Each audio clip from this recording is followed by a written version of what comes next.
Vous écoutez C'est arrivé cette semaine, présenté par David Abiker. Bonjour David.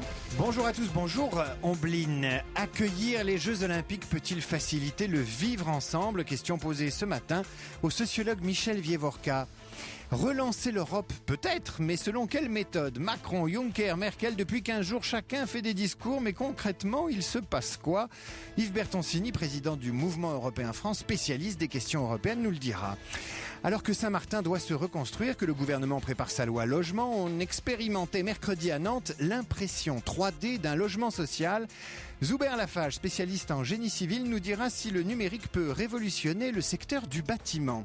C'est une des modes de la rentrée, le yoga au bureau. Anne-Charlotte Vuccino, créatrice de Yogiste, nous expliquera pourquoi le yoga peut changer l'open space tout en ouvrant nos chakras.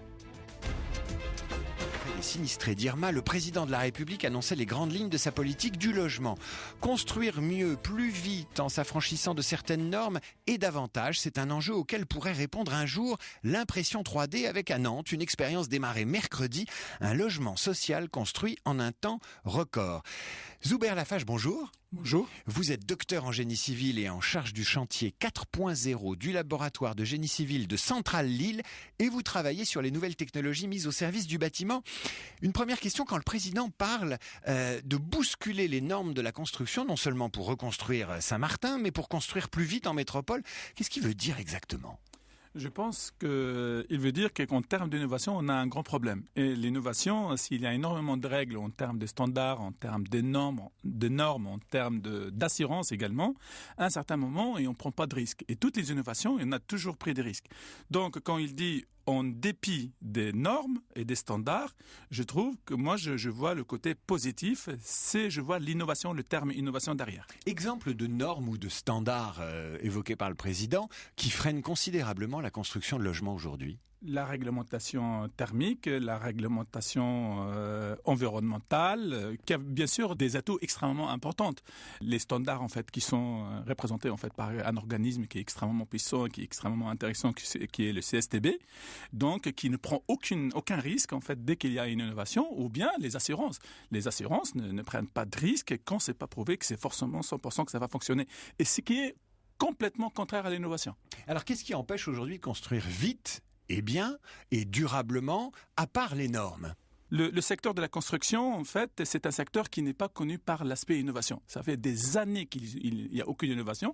Si on regarde, par exemple, ne serait-ce que la partie digitalisation, si on regarde les classements des secteurs en termes de digitalisation, tout secteur confondu, on voit que la digitalisation au niveau de la construction, elle est juste avant-dernière. Ça veut dire, Zuber Lafage, qu'on construit aujourd'hui des immeubles ou des maisons comme on les construisait dans les années 50? Complètement. Il y a quelqu'un qui a écrit dans un ouvrage extrêmement intéressant que si il y a quelqu'un qui se levait maintenant après sa mort, après 5-6 siècles, et on le mettait dans une entreprise, par exemple, dans une usine d'aéronautique ou bien d'automobile, il va rien comprendre. Par contre, si on le mettait dans un chantier, il va comprendre tout de suite qu'il était dans un chantier de construction.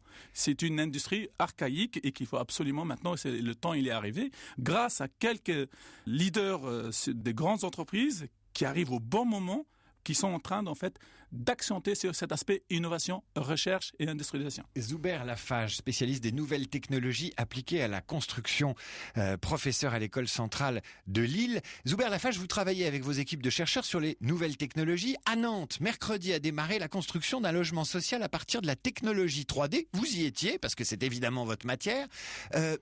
Dites-moi concrètement à quoi ressemble un chantier de construction en impression 3D. Qu'est-ce que c'est ? Ce qui a été fait exactement à Nantes avec l'université de Nantes, ils ont mis en place en fait une technique d'impression 3D d'un coffrage à base de polyuréthane qui permet en fait de robotiser la phase de construction de cette maison dans un secteur urbain. Par contre, le matériau qui est utilisé, c'est le béton. C'est un béton classique, c'est un béton Lafarge qui a été utilisé. Donc, ce qui est important, c'est qu'il y a une nouvelle technologie de robotisation, d'impression 3D d'un coffrage qui met la première étape d'une impression 3D, d'une robotisation de la construction. À quoi ça ressemble une imprimante 3D de maison telle que vous l'avez vue hier? C'est un bras immense qui se balade et qui fait des allers-retours en montant petit à petit comme on monte une chantilly? Ouais, c'est un bras immense, c'est un robot, mais ce qui est intéressant, ce robot, il a été manipulé par une femme qui avait en fait la maquette et qui l'utilisait, et ça, c'est quelque chose d'extrêmement intéressant. Ce qui change aussi, c'est l'aspect précision. Référentiel. On est à des tolérances en fait de 0,01 mm. Donc on est dans la qualité, on est dans la précision, on est dans l'anticipation de toute problématique potentielle. Vous dites que ce qui est important, c'est la précision, mais vous avez précisé que c'était une femme qui pilotait cette imprimante 3D. Ça veut dire qu'il n'y a pas assez de femmes dans le bâtiment. Complètement. Et nous travaillons en fait sur l'aspect modernisation de la construction grâce aux nouveaux outils qu'on voudrait mettre en place, qui existent par ailleurs.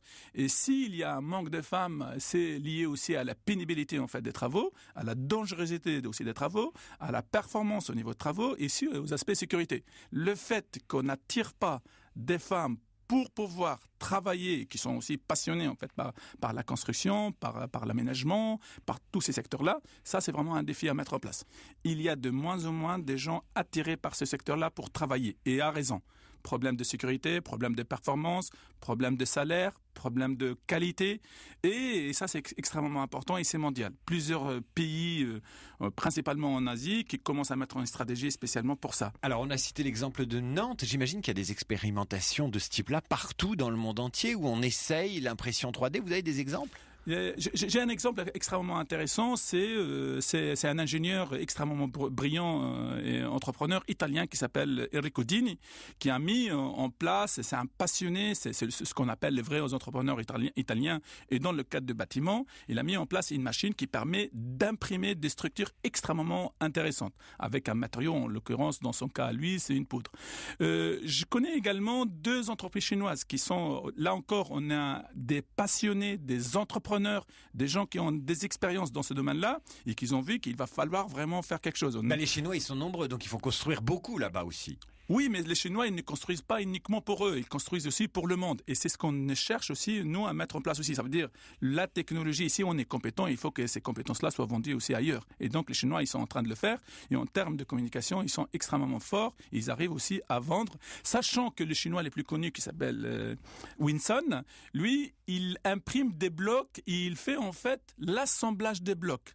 Donc, il imprime, certes, il fait de l'assemblage, ce qu'on appelle la construction modulaire. Et il vend en fait par des berges, par des bateaux, ces types de bâtiments, ce type de logements. Alors donc, justement, vous songez à un nouveau béton, ou en tout cas le béton à l'ancienne, celui qui est utilisé à Nantes, pourrait être transformé. On pourrait utiliser une autre matière demain.